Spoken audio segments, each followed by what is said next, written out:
If you've read any poker book dealing with tournament poker or even watched tournaments on TV, you'll constantly be reminded of the importance of aggression. However, at the same time, being cautious is often equally important. So it's important to figure out the right times to be aggressive and the times when it might make more sense to just call.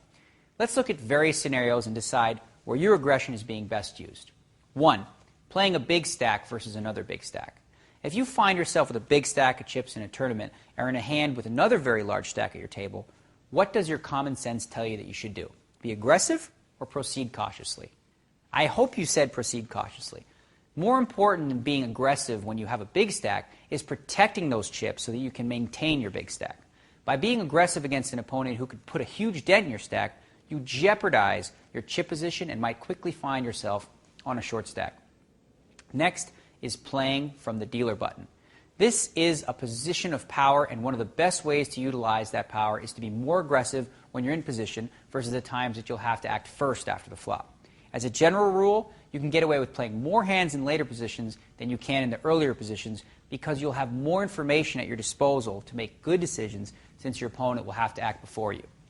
A good way to practice playing position is to play the button without even looking at your cards. Instead, focusing on your opponents and trying to figure out if they're strong or weak. If you sense weakness, you can just bet and they'll likely fold if you're right. Of course, if you think they may have a strong hand, it would probably be a good idea to take a look at your cards. 3 is playing top pair after the flop. This is the one situation where many players go wrong by getting too aggressive when they flop the top pair or have an overpair to the board. Top pair is often a very strong hand in small pots, but if the pot gets too large and your opponents are playing their hands aggressively, you should slow down if all you have is one pair, no matter how big the pair is. You should certainly bet on the flop to protect your hand, but if you get any resistance, you want to avoid playing a big pot if at all possible. Next is playing monster draws after the flop.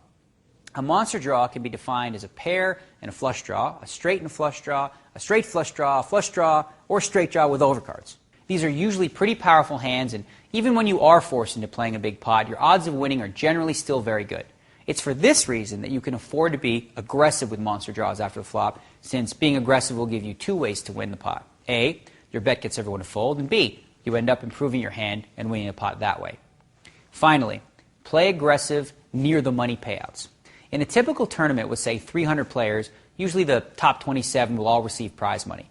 Because of this, when there are about 30 players left, the play will often become extremely cautious, as many of your opponents will be hoping to hang on for a money finish.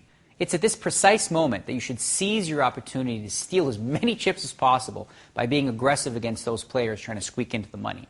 This will increase the chances that you yourself miss the money, of course, but in the long run, it will pay off as you'll give yourself a chance to hit one of the top 3 spots more often, and that's where the brunt of the money is in tournament poker.